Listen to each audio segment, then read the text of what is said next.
Can you repeat that? It wasn't recording. Not for live air. Yeah. Well, first things first, Braden, thank you for letting us record. Absolutely, man. Where are we exactly? Reunion Bar in 5 Points in East Nashville. Yeah, shout out. Thank you to them for letting us do this. Yeah, it's great. It's a very cool space. Oh, yeah. We should show you a tour, but you're kind of tethered to a spot. So unfortunately, the viewers won't get to see You'll a tour. have to come and take a tour for yourself. Exactly. One more reason. Yeah. So, yeah, this is a nicer area than I kind of like. I've never been this side of the river. It's kind of I would say like one of the economic epicenters of East Nashville. There's a few other spots where there's like a high concentration of like businesses and sort of a walkable area. But this is kind of, I would say, maybe like the heart of East Nashville, or it has been in the past. And there's, it's a good place to be. Honestly, there's like more foot traffic over here than most other places in Nashville. So, yeah. And you kind of don't get the tourist crowd, I feel like, as much. Yeah. Not as much as Broad. Yeah, definitely not much as well. It's hard to beat Broadway in terms of tourists. And I would say like this is a pretty popular area for people in like the service industry. Like it's definitely got a pretty tight community. I'm pretty much a homebody, but everybody I work with here at the bar, I mean, they know everybody from every other restaurant. Since we've been here, we've been getting to know people in the area more. But yeah, it's a pretty tight knit community, and a lot of the bars here are supported primarily by like the local workers and stuff like that. It's nice because it gives a much more of a feel to Nashville than just the tourist attraction, it seems like. Yeah, definitely. And I think I know some people that have lived in East Nashville long enough to become pretentious about it. Some people will sit there and criticize this area for like, it's not what it used to be or whatever, which may be true, but like where is what it used to be? I mean, I think it's a ridiculous changing and shifting. Yeah, but it's silly when they say that. I mean, as far as I know, the area is still lively. I see a lot of people having a good time around here. Like, nothing ever lasts forever. So nothing's ever what it used to be. Yeah, there you go. That's why it changes. Yeah. Look at Broadway. Yeah. I think people just like to be a little pretentious. They like to be like, I was here. Yeah, I was here before. It was back in the good old days. Yeah. It's just like, everybody loves to fucking criticize.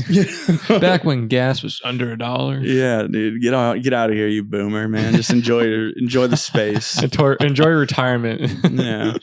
Oh God. Yeah. Well, everyone, Braden Wellborn, we're here at Reunion Bar. Introduction again. Braden's their head chef. Is that kind of use the term head chef? Yeah, I would say head. I don't know. I have two other business partners, and we own the food business that is partnered with the bar. So we run the whole kitchen basically. It's kind of it's not a direct explanation, but essentially we have a pop-up in their kitchen, I would say, or a residency or something, long-term residency. Yeah. And I don't like to steal the head chef title because both my business partners probably are equally responsible, if not more in some cases, for some of the menu. So 1/3 of the head chef. Yeah. I'm the legs, or maybe like, I don't know, I guess mid thigh down. That's me. And then the other one's maybe tits down to the mid thigh, and then we got the head and shoulders. Yeah. Ratatouille explained. Like, that was funny. This is my first time out here. Pretty neat. I'm gonna have to come out more when it's actually open. We did beat we beat the rush. Classic. We beat the rush here. Yeah. So, but yeah, Ethan, have you ever been out this way? No, I don't know. Maybe I don't know what else is around here. I don't know Nashville. Oh yeah. So I come up here once in a blue moon, and I don't know. Welcome to the big areas city. Of it. Yeah, thanks, man. That's cool. That's cool. There was something on the side of the building. I don't know if it's the Reunion building or not, but it said "Lose the Ego." It was a bit like big letters. I thought that was pretty cool. Yeah. Definitely a little artsy. City vibes. Yeah, I like it. Yeah, I don't get it very much, so it's neat. Yeah, and I don't know, pretty easy to get here, but today we just wanted to kind of shoot shit, dude. Just have fun, just chit chat, So yeah, what's on the topic today, boys? I don't know. Ooh, that's a good question. Well, I got some. All right, we can jump right into juicy stuff, or we can just kind of just take it chill. We can just chill. Lay it on us. I love juice. Juice is great, man. Orange juice, apple juice, grape juice. grape Where it's juice. at. Yeah, no. Yeah, I want to talk about the dude yesterday. So breaking news: that attack in Colorado. What? Colorado. Yeah, some dude firebombed a Israeli protest. Got to be careful with this wording now. It's like Israel protest, Like a pro-Israeli like protest. a pro-Israeli protest. A pro-protest. Yeah, was firebombed by somebody. Yeah, and he's screaming "Free Palestine." Yeah, they got him. Yeah, it turns out he is an illegal immigrant, so should not be here, and is a Egyptian national. Interesting. But he firebombed and he injured, I think, like 8 people were seriously injured. No deaths, though. They're still in the hospital. There's no. I think he's been charged with attempt or homicide. So there's reports. So supposedly someone died, but it's still developing. But sure, wild shit, man. What did he use for the firebomb?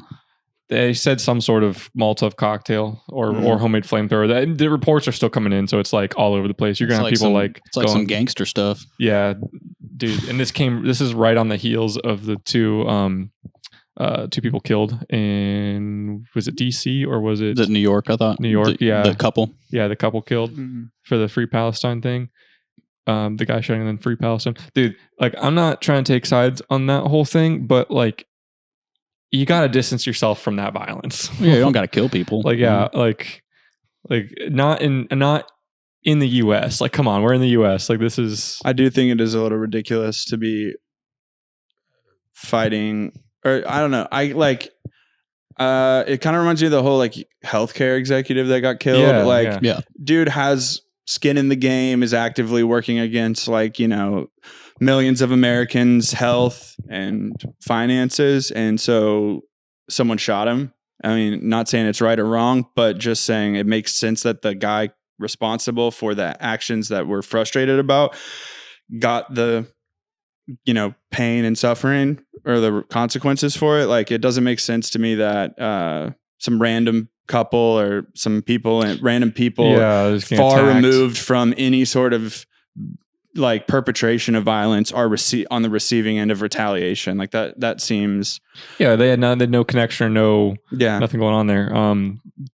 I guess they were supporting it as like being part of the protest, but ultimately, like, I don't know. It doesn't change anything. Doesn't really do. In fact, it probably emboldens those that are on the Israeli side, and probably continues to stigmatize any support for Palestine as sort of supporting, violence and stuff. Yeah, I feel like the pro-Israel protests are like in response to the anti-Semitic protests, right? They didn't, they're just essentially, I feel like they're defending themselves by protesting, Yeah. And like ultimately, like that's what our First Amendment is, whether you're like on either side of the argument. Like, it's one of the benefits of living in America, or at least has been one of the benefits, is that we have like the right to protest and voice our opinions. And so, I don't think that, violent protests should be allowed. And obviously, I don't know anything about this protest, or I haven't been really keeping up with the others, but as long as they're just sitting there,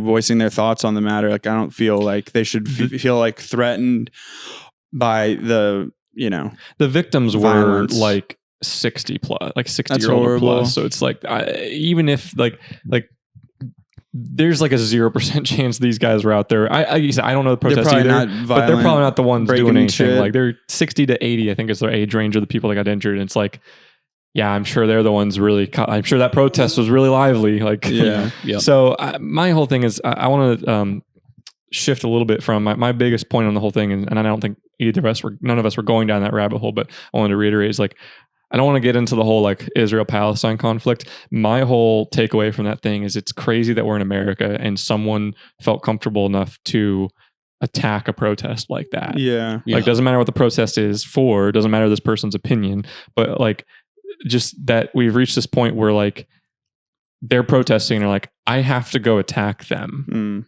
Like, well, it's just crazy to me. Like that to me is much more important than like the reason for the protest and stuff like that. Like, I think there's two ways you can kind of take that. Like, one is the like one side, I think, yeah, you're right. Like, it is crazy to be in like a modern developed nation like America, and you have to worry about that kind of response or like danger. That being said, I do think that like we probably still live in like the best time to ever like not enjoy negative consequences like that. Like, for the majority of human history, if you were out fucking shouting your thoughts to everybody, you had probably a much greater risk of getting your ass beat or firebombed or killed or whatever.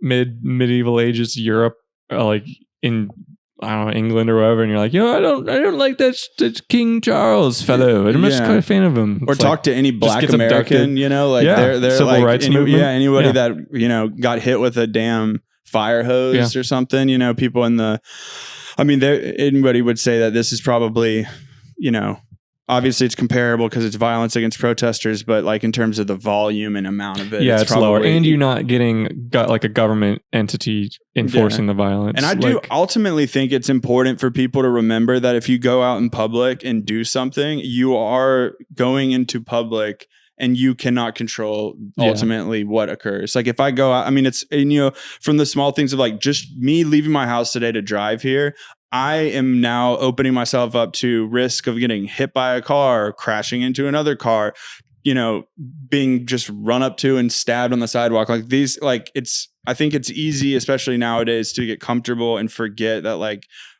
outside of like closed spaces where we kind of have control over the environment, like when we are, this world is dangerous, and like it is important to remember to like go out and be smart and be thoughtful about what you're doing, how you're doing it, and the world around you, because that's ultimately that you can only control those things about what you're doing to like keep yourself safe.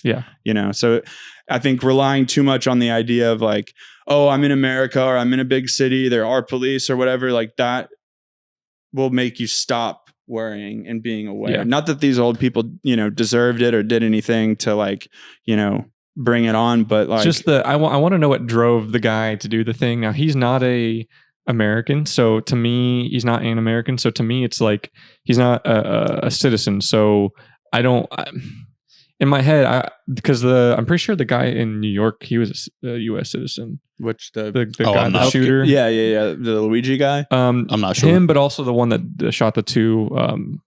Just recently in New York, they shot the two Israeli there at the embassy. I think he was a citizen.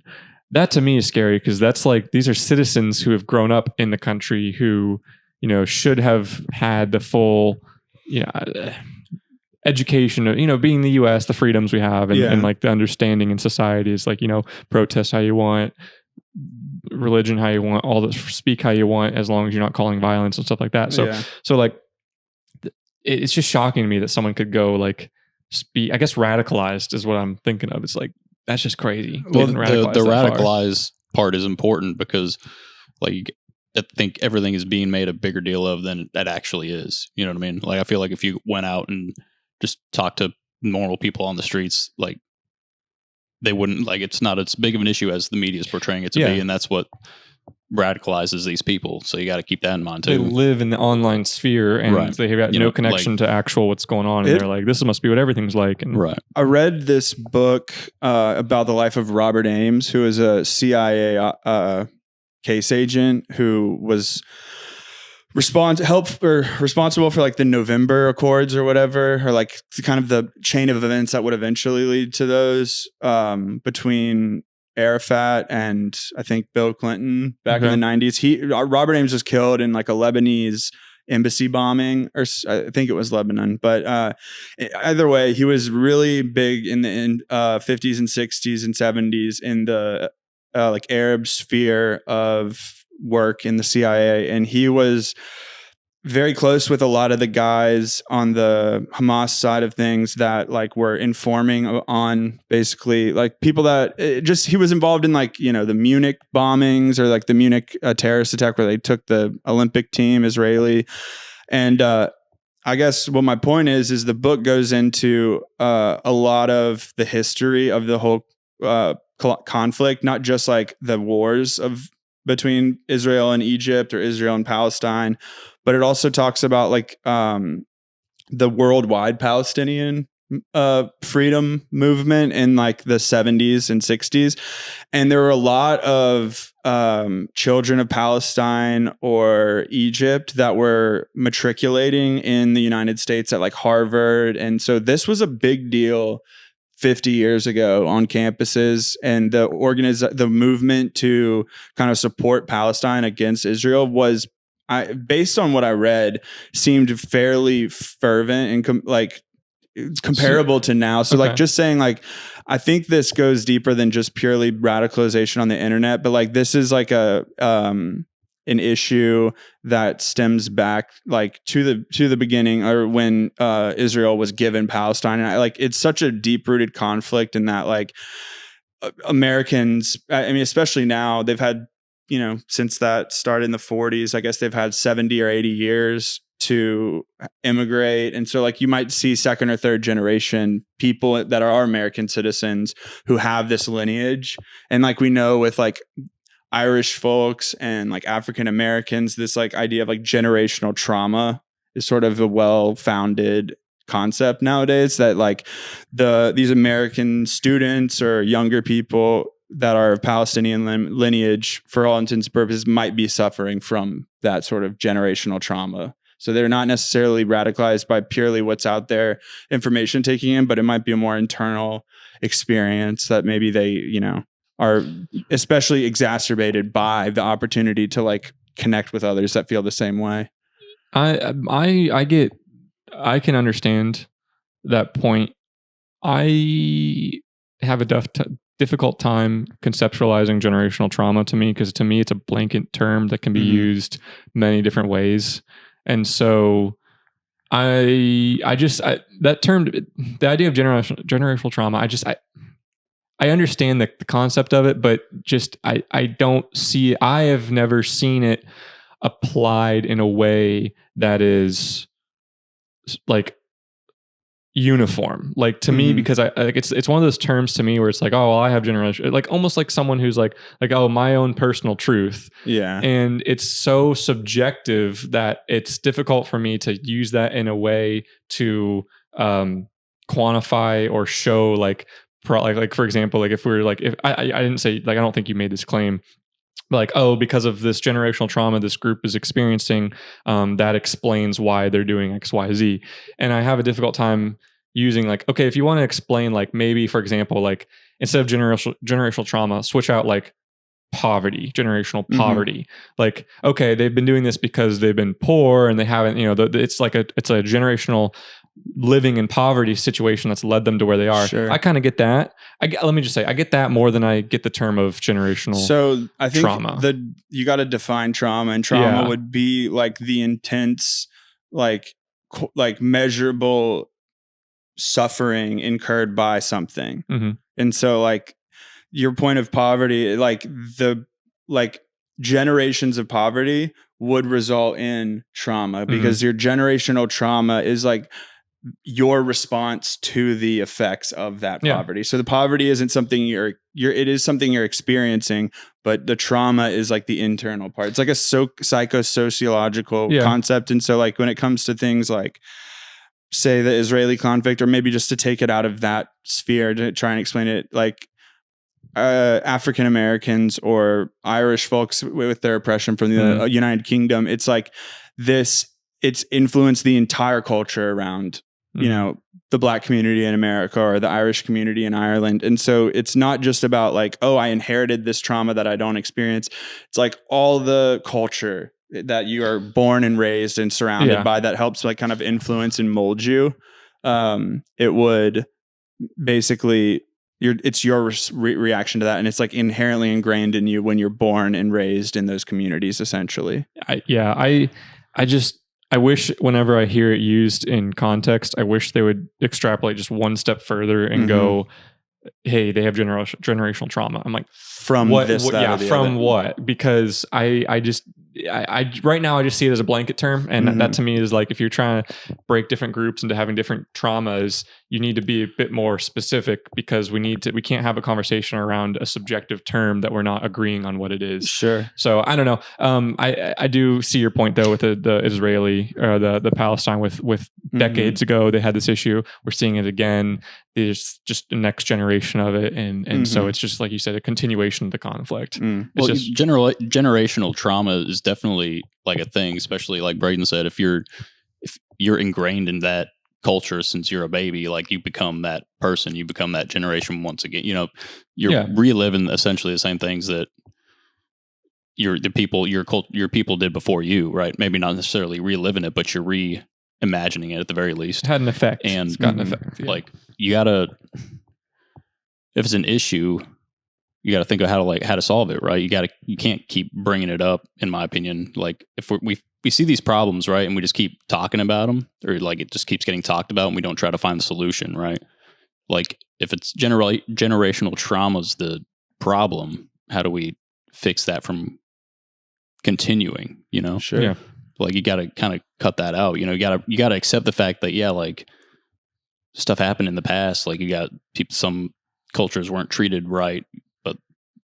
Eventually there's some generation that has to get over that. Yeah. It's a balancing act of how do you acknowledge it without giving them a pass on it. You got to stop history from repeating itself. Well, and I think there's it's kind of like personal trauma that you experience. Like everyone's got trauma from their childhood, and it's not PTSD trauma for everybody, but it is the traumatic moments you had in being raised. And it ultimately, as you become an adult, becomes your responsibility on how those manifest. Are you going to, be driven by addiction or, like other like poor, psychological choices, I guess, or you're going to try and address these things and maybe do something different, or you see your parents have raised you in there's, criticism that you have of your parents. And then it's like your opportunity as a parent, you can do something different.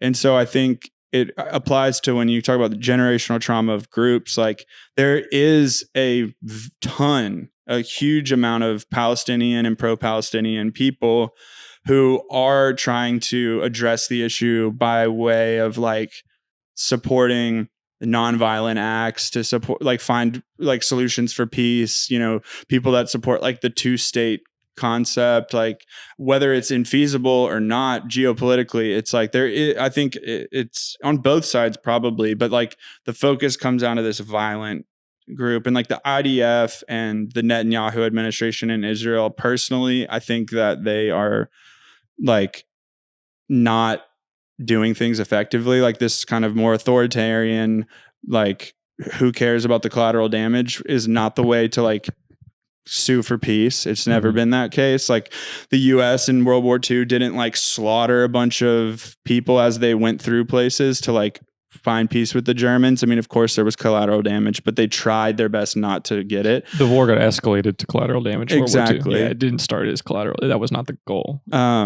But ultimately, like, I do think that there are plenty of Israeli people who would prefer a peaceful route as well as Palestinian. I think oftentimes the people perpetrating the violence get all of the screen time. We keep using, and I've been guilty of it too, calling it Palestine when it's Hamas is the leading driver of the violence. Yeah. It's and I don't want to get into the whole like, well, Hamas is only around because of this action, because of Israel. It's like, okay, but at the end of the day, what's going on right now? That's why I specifically called the IDF out. The actual organizations perpetrating the violence are entirely responsible for the issue, as opposed to your average citizen of Israel or Palestine. Whether they are supportive of the actions, it's hard to say that we can judge anybody on either side who's living there and experiencing it, because of course you're going to have emotional and visceral responses where you might support violence in the moment because you're experiencing violence. But just the amount of, I do believe that there's probably more people on both sides that would prefer nonviolent solution to this. And I think it's sad that it gets, the violence gets all the screen time. Let the few lead the message on what the many think. So, which kind of opens it. With great power comes great responsibility, right? You go, okay, Peter Parker or whatever. Uncle Ben, thank you. I mean, no, that's like a. I'm just kidding. It's a very true statement, right? And you always have to keep that in mind. And like it goes back to the like generational trauma thing. If you're talking about these people in, I don't even know. What's his name? Netanyahu? Yeah, Netanyahu. Netanyahu's like the leader in Israel right now, right? Like he's got a lot of responsibility and a lot of power, and you got to make the right decisions with that. And if we're talking about ending generational trauma, like you said, you can't go in there trying to induce collateral damage and stuff. Yeah, like you gotta be smart with your decision making, and you gotta take into account how it's going to affect the people that you're affecting, you know what I mean? Yeah, well, like I was listening to Theo Vaughn talk to a former Vegas cop on his podcast from like a week or two ago. And it was just last night. And the cop's like, one time I was arresting this lady and she spit in my face, which was like an additional charge, right? And the guy was like, I realized that like, despite the embarrassment and the humiliation of being spat in the face and just like also the grossness and like kind of whatever risk of he went to the court case and then like basically advocated for her to have the felony reduced to a misdemeanor because he could see and he had empathy for her. She's people make stupid mistakes when they're drunk. It was a highly emotional situation for her, and like ultimately like this was gonna fuck her life up. And it reminds me of like how much peace is brought to like individuals through like the process of forgiveness, and what would it be like if like people in power, like you're saying, like what they have the opportunity to respond with like retribution or vengeance or forgiveness. Like they have a whole host of ways to respond. And I feel like historically and currently we see so many people opting for redemption or retribution and vengeance. Like what would the situation be like if there was the ability to forgive, it just, begs the question of like, what, like, would there be it is crazy to be able to try and forgive someone for murder or like the, destruction of someone's home. But ultimately, like especially to anybody that's like spiritual or religious, I think most religions I've ever heard of kind of preach the practice of like, even to your enemies, offer forgiveness. And so I don't know. I think there's something. Can I stir the pot? Yeah, go for it. Stir it up. Yep. Stir pot. So, you're saying go ahead. Real quick, like I agree with everything you're saying, and like we've been focusing on the Israel-Palestine conflict with this whole discussion, but that should be said for everything. Yeah, you know what I mean, like everybody, like stuff, take Israel and Palestine out of this, and just that's how in order to like we talk about how humans are like a progressive, like we keep progressing and getting better and better and better. Like eventually, it's got to come down to everybody accepting that kind of philosophy, you know what I mean, of forgiveness and stuff in order for us to keep progressing, or we're just going to end up doing the same thing. We're going to end up hurting each other. It's never going to end. Yeah. Stir the pot.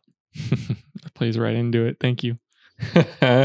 So, just to stir the pot, just to make things interesting. So what if you're saying Netanyahu, the leader of Israel, needs to have more forgiveness for Palestinians, for Hamas's actions.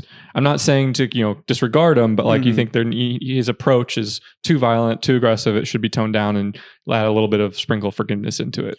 I don't want to misconstrue what you're saying. So I guess my main thing is I first want to say I'm no expert on geopolitics, and I don't fully understand the pressures, obviously, of like governing a country. Yep. That being said, let me rephrase it to make it not so like geopolitical. Let me just rephrase it as like they were attacked, they were on the defensive, and then they've gone and been aggressive in response. So I guess my frame of reference for this would be that. So I've recently stopped drinking, just kind of to lay the background for why I feel this way, and I've been working in AA to kind of like grow my like spiritual foundation and my like way of seeing the world. And good job, by the way, man. Thanks. I'm proud of you for that. But what I've come to understand is that this forgiveness, even in the face of like, true wrongs being done to you. It is more about you, what it does for you, like forgiving. Okay. And so I have to, and so my argument is, if that is what I've come to find to be like the most reliable way to feel better internally as an individual, would that not also apply to a large group of individuals? In this case, Israel and Palestine, would forgiving Hamas, forgiving them not be for the people of Israel, and would the Palestinians forgiving Israel for their incursions also not be for the people of Palestine? That's the question, because it does work on a small scale as an individual, and I guess you could argue that groups of people operate differently than individuals, but I have to imagine that if that forgiveness entered the heart of everybody involved in that conflict, they would all be individually better off, and thus the society would be better off. And that's where I kind of am coming from. The one thing I want to continue with is, thank you for the explanation there and the background behind it.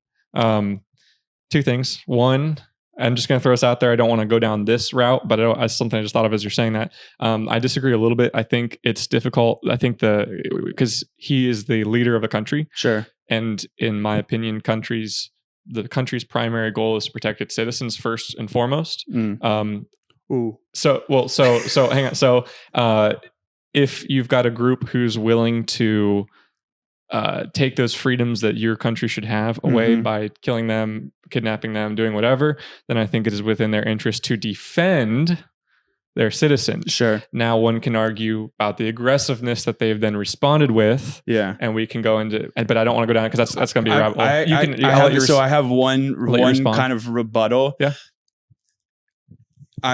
What do you say to the concept that ideally a government's primary responsibility is to the defense of its citizens, but how confidently can you say that the Israeli government or the group that's governing Palestine or any other government in the world is not more focused on consolidating their own power over primarily defending their citizens? I'll give you that. That's the world we're living in. There's a massive spectrum of it, of course, but like you have to there's, you can't, I completely agree. Idealistically, in the role of government should be that, but how much are they actually worried about that? They muddy the lines. Yeah, it's like that's a good question. They're defending Israelis by doing all this stuff, but it's like, okay, well, are you really? The other thing that I wanted to focus on, that was just a little side thing. Now this is where I wanted to stir the pot. Well, what about how you deal with bullies when you're a kid? You know what I mean? If you think of Hamas being the bully that, that was picking on Israel. I stole your joke. Huh? Oh, so kick him in D's nuts. No, he got a chuckle, so it worked. But you know what I mean? Like you don't deal with bullies by punching them back. Like usually bullies, when they're bullies, they have some sort of, at least what we've been taught is that there's something that they're upset about personally, right? So if you think about Hamas attacking Israel, they have something whether it's generational trauma or whatever. I just think like they have some reason. Well, I mean, there are bad people. But that's my take. Go ahead, continue with what you're saying. But some sort of generational trauma within Palestine or within Hamas caused them to feel like they needed to attack Israel. You know what I mean? So finding the root cause of that, like why do they feel that way? Well, and how do you react to that? Like you don't like I said, bring back the bully thing. You don't bully the bully back. That just makes things worse. You're escalating a situation that doesn't necessarily need to be escalated. And that's why I was talking about the ending the generational trauma. At some point, you got to say, all right, well, enough's enough, guys. Like we're going to send people to freaking Mars. We can figure out how to stop killing each other. You know what I mean? I want to talk about Mars next. You know what I mean? But like at some point, we have to become the bigger person. Yeah, that's exactly what I mean. That's 100%. At some point, we had it's all has to stop. If we want to evolve, if we want to keep progressing as a society, this stuff, forgiveness has to be the answer. Okay. All right. Well, then let me drop my bombshell where I was trying to start the part. So, how about Ukraine and Russia? Should Ukraine just forgive Russia? Like in terms in terms of suing for peace, ultimately, yes. I'm sorry. I saw the aggressor and defense thing and the whole thing. I was like, okay, that's interesting. I want to throw that in there. I personally don't have a lot to say about the conflict. I don't want to get into our personal opinions. I'll say it specifically from the point of view of where I framed my argument coming from earlier about forgiveness.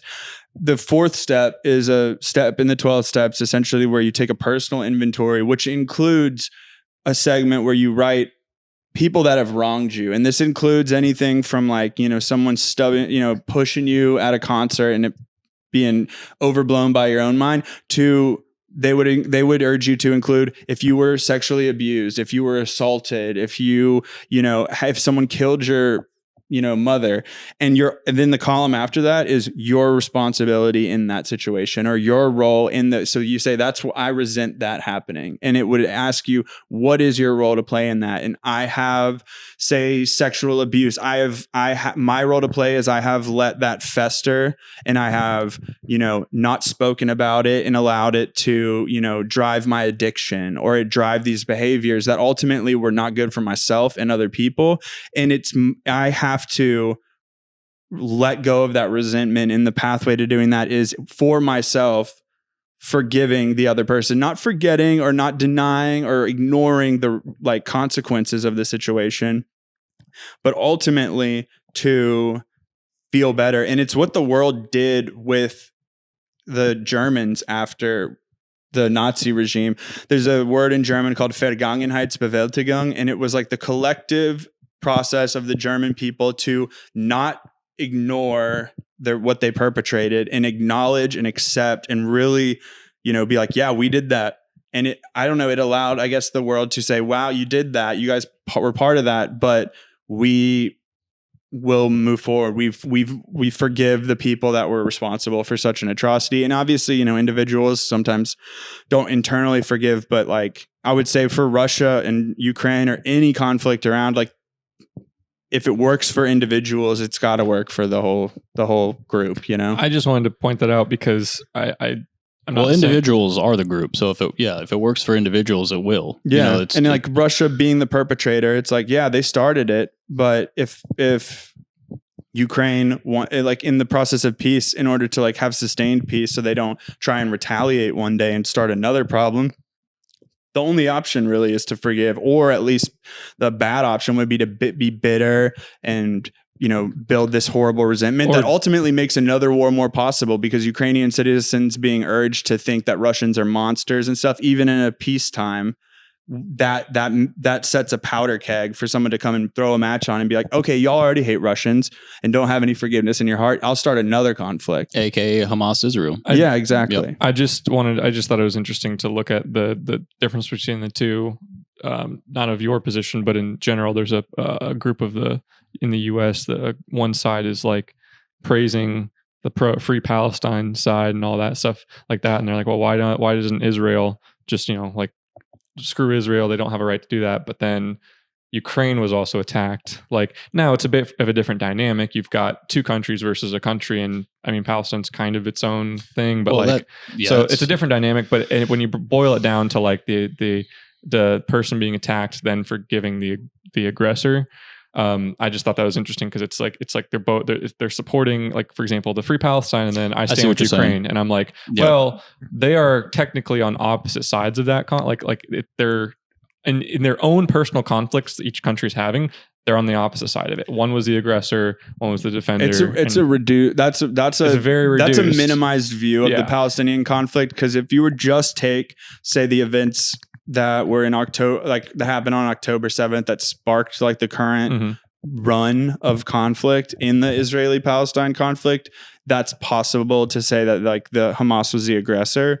But ultimately, it's a issue where blows from both, there's been moments where both sides have been the aggressor over the past 80 years, that it's hard to compare to, it's not as black and white as one is the aggressor, one is not. They've both traded blows enough to, at this point, both of them have been the aggressor and the attacked. And in this case of Ukraine, their history is being oppressed by Russia. They were, a part of Russia, and then they were part of the Soviet Union. Now they're independent, but they're still being bulldogged by Russia. That's a very, very different set of circumstances in terms of the roles than the one the first time I ever heard of a preemptive strike, I was being taught about Israelis' moves in the the 7 Days War or something. They back in like the 60s regarding the same conflict. So I just want to point that out. I think that's important to note because I agree. Like if you just take the small snapshot, Hamas the aggressor this time, but ultimately, like the people supporting Hamas are really not supporting Hamas. They're supporting like the entire Palestinian movement across its entire history. Sure. Right. I just think that if we're going to, like, I don't, this idea of going back to getting a tally sheet and seeing who's done what, everyone's got skeletons in their closet. Mm-hmm. Everyone's done something aggressive, horrible. I think we're living in the now. So what we need to do is we need to remember kind of like, hey, like for example, the U.S. has gotten involved in a lot of shit. Mm-hmm. Well, see, under the radar of like CIA and doing stuff like that. So it's like nobody's scot free. But at the end of the day, like you'd still go if someone attacked the U.S. for whatever reason, we'd still be like, yeah, U.S. go. Well, that's a historically the commonplace thing, and I guess where I begged the question earlier was like, what if our process was, and I hate to use it again, but it's just because it's so much a part of my life at this point.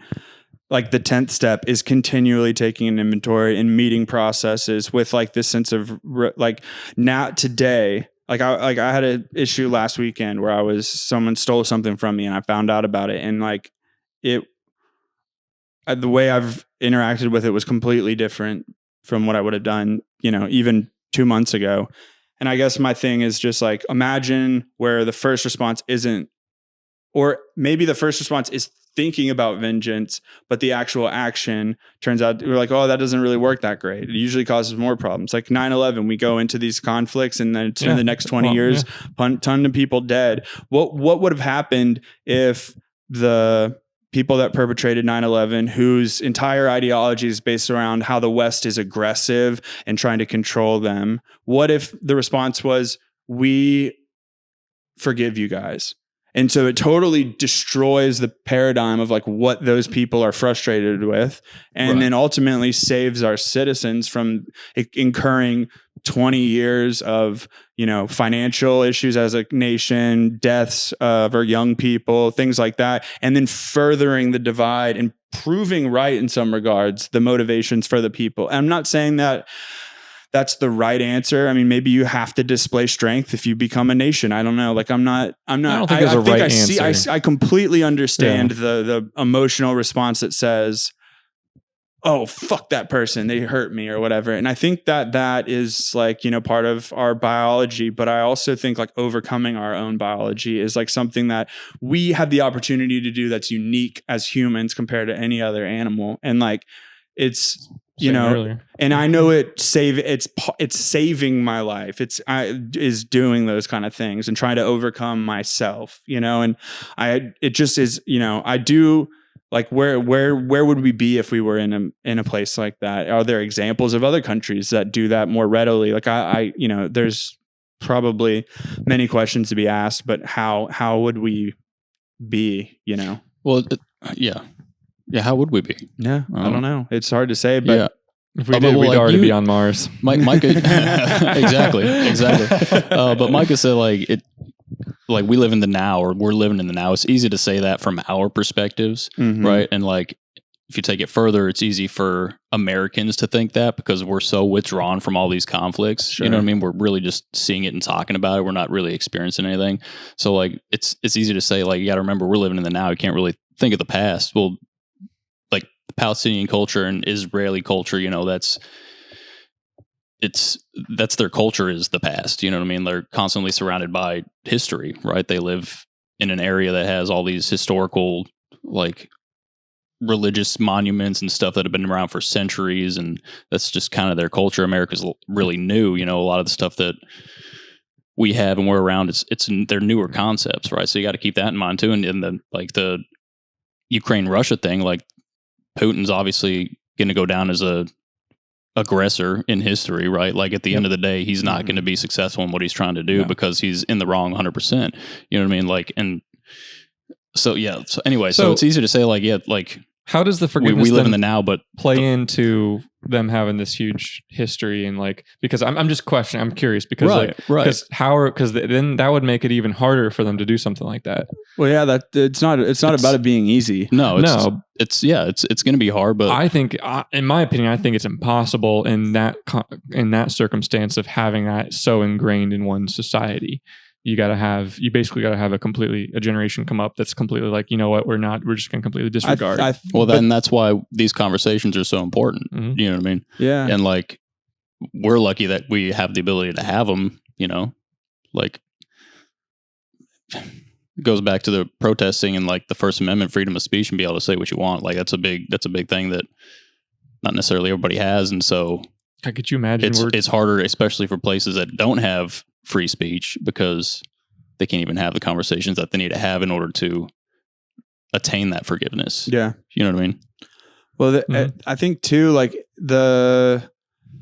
it's not just like, oh, the generation's going to forget it, because ultimately every generation is raised by the prior generation. So like the ideal thought of like, oh, next generation, we're all going to forget about this conflict. Like the whole situation currently in Israel and Palestine is probably evidence that that's impossible, because there was a relatively like quieter period of time from like the 90s until recently where like the conflict wasn't that hot comparative to where it's been in the past. And suddenly this new generation's like, okay, we're restarting, like it's coming back up. And so like, that's like it goes back to like the individual concept of being able to like truly accept and forgive. That's not an easy process. Like the idea, and it requires like a lot of like self-evaluation and like self-inventory in daily practice of that thought. Like it doesn't mean like, of course it's going to be hard to forgive people that, you know, maybe your grandfather was killed in the conflict, or like, you know, et cetera, et cetera. Like you have all of this motivation to not forgive, but the being able to do that despite it would be, you know, ultimately advantageous. And like I said, it's easy to like throw bullets at the problem, be like, I'm going to punch you in the face because you punched me. But then maybe I get my life fucked up because I'm got an assault charge now or some shit. And then it goes, you know, and that ultimately results in like, you know, more violence and more issues. Maybe I become, you know, just institutionalized during my time served for that, you know, and then it just furthers this whole thing. Whereas if I had chosen to like look internally and really like silence the aggression in me and focus on like forgiving and understanding and accept, because like ultimately, especially with the Israeli-Palestine thing, you have the Jews and the Israelis who are comprised of them. They've been kicked out of pretty much every place they've lived forever, you know. They've been the scapegoat for. They have generational trauma, and when they were given the opportunity to settle in the Palestinian area, they were like, "This is finally ours." I mean, of course they're gonna like be. Their generational trauma response is probably, we finally have a place, we're not giving this shit up, which is totally understandable. That being said, the Palestinians who are like, this is our land, we were here, like you can't just take it from us because you're, you know, given it by the British and French. That's also totally like, both sides have and if they were to look at each other like, oh man, like you are like traumatized and I'm traumatized and we're punching the shit out of each other. Like it's the same you know, there's so many like instances of that in personal life, but it's sad that it's muddied by violence and all these things. But at the end of the day, that you have two groups of people who are horribly traumatized. And it's like, you know, you see two kids fighting in school and you're like, wow, both of them come from terrible homes. And they have different issues. Maybe one of them gets sexually abused and the other gets ignored or something. They're both fighting because of their trauma responses and their inability to like positively and healthily handle their trauma. But ultimately you give them some grace and you acknowledge that if they probably, you know, were open and honest with themselves and each other, they would probably find more in common than they would have different. Yeah. I think that's the whole idea. It's the concept that we all bleed red. Yeah. You know what I mean? I think the whole idea of the forgiveness is very, what's the word I'm looking for? Altruistic. I think it's great personal. I think it's a great way to live your life personally. I think it also is when you blow up the scale and you look at whole groups, you then have to be able to, for it to work. I think it should work. Idealistically, it should work. But I think you have to be able to account for what the other side is going to do. And I think that's an impossible thing to account for. You never know what someone else is going to do. That's why forgiveness is a personal thing. That's why you have to choose to forgive, because you have no idea what this other person's going to do. So that's why I think it's like, I like the idea of that. And I agree that for the conflict to truly end, we're going to have to just move on. But I think it's a very difficult thing to actually occur. Like you said, it is difficult. It's not easy. I see it as personally impossible, because I don't think you're ever going to get everyone on the same page about anything. You couldn't get everyone in the world to agree the sky is blue. Then you would never have peace if it were impossible, exactly. Though. Which is what there are examples of peace being occurred. But for how long? And I mean, I think all peace is temporary, in my opinion. Sure. Well, think about the American Revolution. Yeah, we're at peace with Great Britain. They're our greatest ally. For now, yeah. I mean, they haven't always been, but it's like. Well, I know, but I'm saying we have been for now, yeah, because we've moved, which is entirely the goal, to experience some period of peace. Yeah, of course, everything comes to an end, but I would also say that, like, just to kind of poke a hole in your reasoning for why the forgiveness concept is somehow more ridiculous than, say, like the violence concept.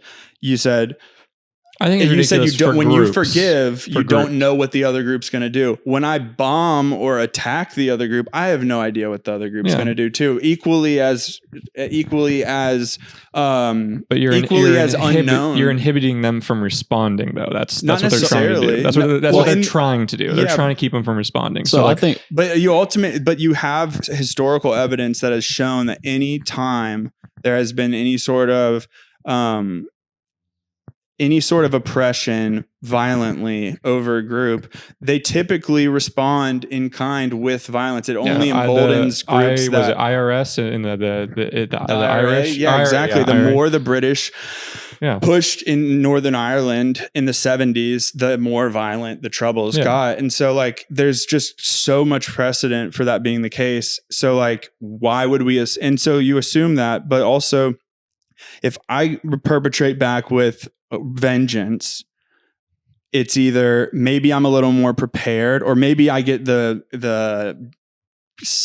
egotistical thought that, like, yeah, we got him back. But ultimately, I lack any hope that I'm setting an example for how things should be. Whereas if they offer forgiveness, like, I'm not saying like the Iron Dome, the defenses, like, ultimately Israel theoretically could be very, very insulated from danger by the Palestinians. I mean, obviously, like, there are opportunities for terrorism, but truth be told, they could focus entirely on defense. Just pour all of the money into a defense of the country and proceed with forgiveness. And then in that regard, over time, if they're able to continue that process of, like, active forgiveness, not aggression, as the generations go, there will be less and less and less connection to the past of violence for these new generations, offering that opportunity for what you said to happen.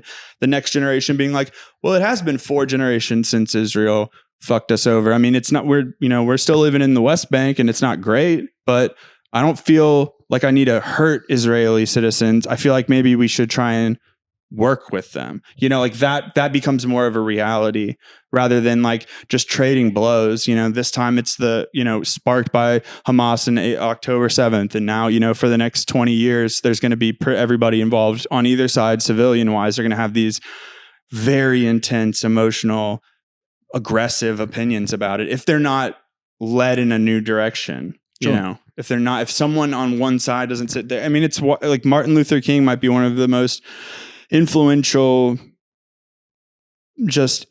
people of the past 100 years, and, like, his idea of, like, are not going to meet aggression with aggression, and that his like that I know there are many other factors, but ultimately, like, that the result is, like, such a better experience for race relations in America, despite a massively lopsided aggression dynamic, like, in terms of slavery. So there is a precedent for that yielding better results. Does it make everything perfect? No. There's still racism. There's still, conflicts inspired by race, but at a degree so much less than it was. So I feel pretty strongly that like, and just kind of against your idea that like the forgiveness model is totally impossible. I think that is it hard? Is it difficult? Is it unrealistic given the current people in charge who have the opportunity to do that? Definitely maybe impossible for Netanyahu to change his mind or unfeasible. But could that happen with other Let me rephrase that saying anything can happen. Mm-hmm. Well, yes. Well, okay. Well, let's take it to I'm going to go back to the American Revolution, right? The colonies back in the day were oppressed by the British government, right? And we declared our independence. We didn't like attack Britain. We declared our independence. Britain's response was to try to enforce their dominion over the colonies with violence, right? They started, the Boston Massacre or something, where they just shot into a bunch of civilians for no reason other than to assert their control. You know what I mean? Mm-hmm. And so, there was a bloody war that ended with the success of ours starting America. And we don't like hold that against Great Britain every day. You know what I mean? Like, oh, you guys oppressed us, but we forgave them. They forgave, like, and it's led to a very prosperous, successful country and group of people. They burned the White House down. Yeah, I was going to say. They burned that shit down in 1812. Yeah, and we were like, oh, we're still going to be cool. We defend ourselves. We didn't go over there and try to take Great Britain back over. And like, no, like, you know what I mean? We forgave, if you want to talk about it that way. And I think we're at where we are now. More logistically, we couldn't do anything to them, so we just didn't. Maybe not at that time, but if you're going to hold grudges and talk about how forgiveness isn't attainable, we could crush them right now if we wanted to. We absolutely could have attacked their with the allies. Through the 1800s, America, by like 1900, America had like one of the most elite navies in the world, while the British, we could have spent 100 years mulling that shit over. I mean, shit, we're 100 years after the Israel-Palestine start, and they're still upset with each other. Well, and the same kind of thing. We could have attacked Britain. Well, we had support from the French during the American Revolution, right?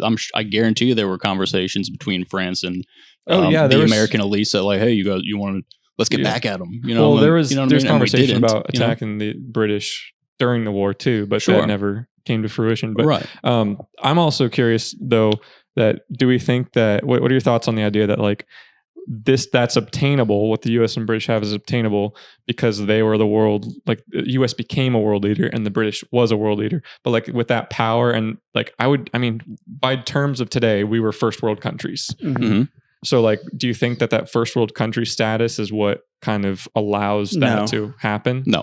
There's so much evidence, technically the colonies weren't a first world country at that time. Well, no, but like later on, you're saying they forgave them eventually. Like we had our conflict in 1812, and then there was some more disputes within the next decade or two between shipping routes and lanes and stuff like that. But we got to that point where we just everyone just kind of mutually forgave each other. I in my opinion, I think it probably happened close to World War I. It's kind of when we had to team up, and that's when we kind of buried the final hatchet. We were open trading partners with them. Yeah, but I wouldn't say we were like most of the 1800s. Maybe not ideologically, we weren't. Yeah, aligned, that's what I mean. But like we weren't. But like I'd in say fact, we were ideologically a threat to the power structure of Great Britain. 100%. I think the constitutional monarchy was. When did they start losing all of their territories? After World War II, predominantly. There was, I think, no serious independence movements until after that. Yeah, but they just gave everything back around after World War II. Yeah, think about like the U.S. and smaller countries where we have you could probably. I bet. Nicaraguan relations are probably fine. And I would even probably look towards situations like civil wars for a good example for this. Like usually in a civil war, you have a rebel group that is typically less funded, less structurally sound, in effect, a poorer, less successful side of the country versus the power structure, which has better access to resources and things. So the power dynamic is lopsided. The American Revolution is still in league with that. The South might have had some financial success, but it was very small and restricted to like a specific industry, and they had less connection to exterior support. They had less infrastructure, like all the things that would essentially make them a not as developed nation as the North.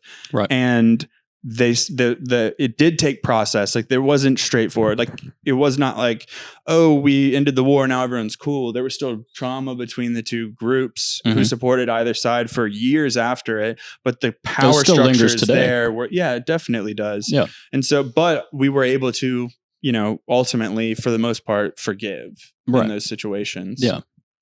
So I think the point of it requiring two equally powerful groups to achieve that, I think that's just disproved by those instances. It's a non-argument. Yeah. I was asking questions. No, we're not hating. We were answering your questions. We're just answering. I'm just curious because how do we try and figure out what worked and what didn't? Like we got to figure out what. Well, what's the goal? You got to figure out what the goal is. The goal is, I guess, to end up where the U.S. world peace, right? Yeah, it's got to be. What's the point if it's not? What's worked and what hasn't worked? I guess is my thing. Like, so I mean, the U.S. and Britain is a good example of what worked. Clearly something that worked. Yeah. And we've got the Middle East that's clearly something that's not working. Well, why did Great Britain end up giving up all their colonies at the end of World War II? Right? Yeah. Because they were just fighting a dude who tried to take over the world. So they're like, oh shit, maybe we should give back. It was irreconcilable with like where the mindset of British people and the rest of the world was. Even the people of the like territories or colonies were like, so you're telling me we fought for you guys in World War II to try and stop the Nazis from taking over the world, and now you want to continue to rule us? Like that's right, exactly. And I mean, there's nations. I think it took until the 70s to fully break up the British Empire, and so like in the current nations that are still part of England, we're like, oh, we just want to continue being part of England, which is great. Yeah, it's absolutely. It's like but they chose that. They was actively chose that. Right. And I think like IRA's over here like, hey, I can't do a Scottish or Irish accent. No, try. I want to hear it. No. But they're over here like, hey, we didn't want to be a part of this, and everyone's like, shut up. Take a. I guess let's do a thought experiment on the idea of like what. So you see, like, I don't know, like in England, for instance, like they have a massive diaspora of people from their what the hell does diaspora mean? Diaspora means a group, like, so all African Americans are part of the African diaspora, people who are not living in their original place. Gotcha. Okay. So the Indian diaspora of England is like the Indian demographic of England. Sure. Okay. So diaspora, new word. Nice. There's a huge amount of like folks in India who are from India who live in the UK. They were at one point in time oppressed by the British government, but they found a way to essentially live in harmony and like be a part of each other's cultures in like these certain ways. So like I think maybe there's arguments on both sides, the Israeli and Palestinian idea, just to bring it back to that, for like the whole the single state argument of like, there are examples across the world of groups of people who at one time hate each other, fight each other, hurt each other, but then eventually form a nation and like live in peace. There's, like, I don't know. It just seems like it'd be such an interesting idea if these people could just drop the arms, open the gates, and just live in the same place. I think the religious aspect is a big one. Why that has not happened. I'm not going to say it can't happen, but it has not happened between the two. Well, you see, the religious aspect is one thing, but there are also examples of other religion, like India's Muslim and Hindu population. Well, I'm just saying, like between right now, like currently, if you were to try, like I think your example of the single state solution would be like U.S. or Israel maybe absorbing the Palestine, but then also offering complete citizenship and like everything and allowing them to do everything they want to do. Mm-hmm. They just hey, it's Israel, but you guys you have your land, you have all this, you can do those things. I just think that it'd be difficult to do, and not impossible, but difficult to do to put Islam and Judaism that close in proximity. Would it be true to say that the main, because I think most Palestinian citizens do not give a flying fuck if somebody is Jewish or Christian. And that's proven by the fact that there's tons of Christian, agnostic, atheist, probably even some Jewish relief workers that show up in Palestine, and they're totally copacetic. And would not the biggest barrier to this would be that the power structure and the group that is in power in Palestine and in Israel don't want to abdicate the power that they have. Like, for instance, I don't think a single state solution results in it being called Palestine or Israel.